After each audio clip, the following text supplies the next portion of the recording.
Good evening, and welcome to a special edition of World in Focus.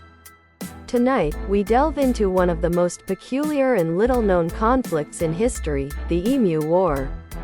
It's a story that highlights the unpredictable twists of human ingenuity and nature's resilience. Let's go back to Australia in 1932, where this bizarre saga unfolded. The Great Depression hit Australia hard. Wheat prices had plummeted, and the government was struggling to support its citizens, especially the farmers.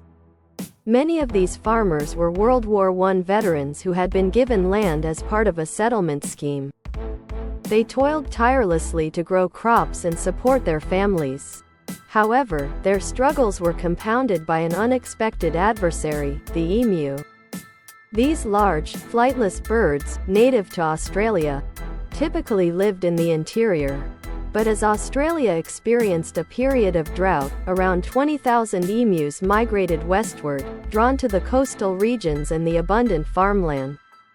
For the farmers, the arrival of the emus was nothing short of a disaster.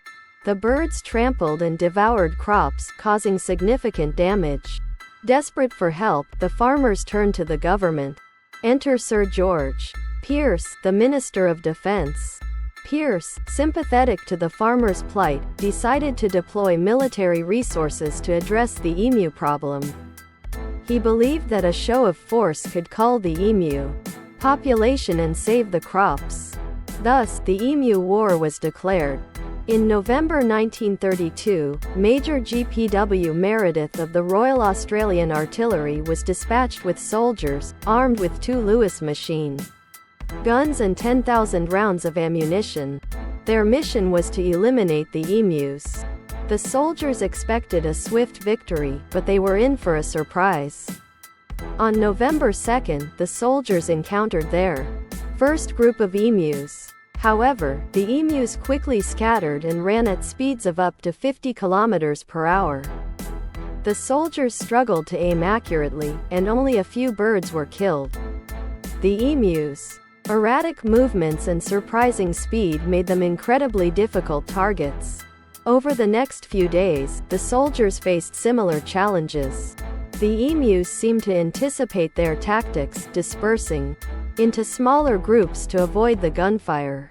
The soldiers' frustration grew as their efforts proved increasingly futile. At one point, they attempted to mount a machine gun on a truck to chase down the birds. But the rough terrain made driving difficult, and the emus easily outran the vehicle. The media soon caught wind of the ongoing fiasco, and newspapers across Australia began to mock the operation. Headlines humorously declared the emus victorious. By the end of the first week, only a few hundred emus had been killed, far fewer than anticipated. As the month dragged on, it became clear that the emus were winning this unconventional war. The soldiers were forced to retreat, their mission a failure. On December 10, the government officially called off the operation. The Emu War had ended in a resounding victory for the emus. It was an embarrassing episode for the Australian military and a source of amusement for the public. However, the farmers' struggles continued. The government eventually turned to other methods to control the emu population, such as offering bounties for their capture.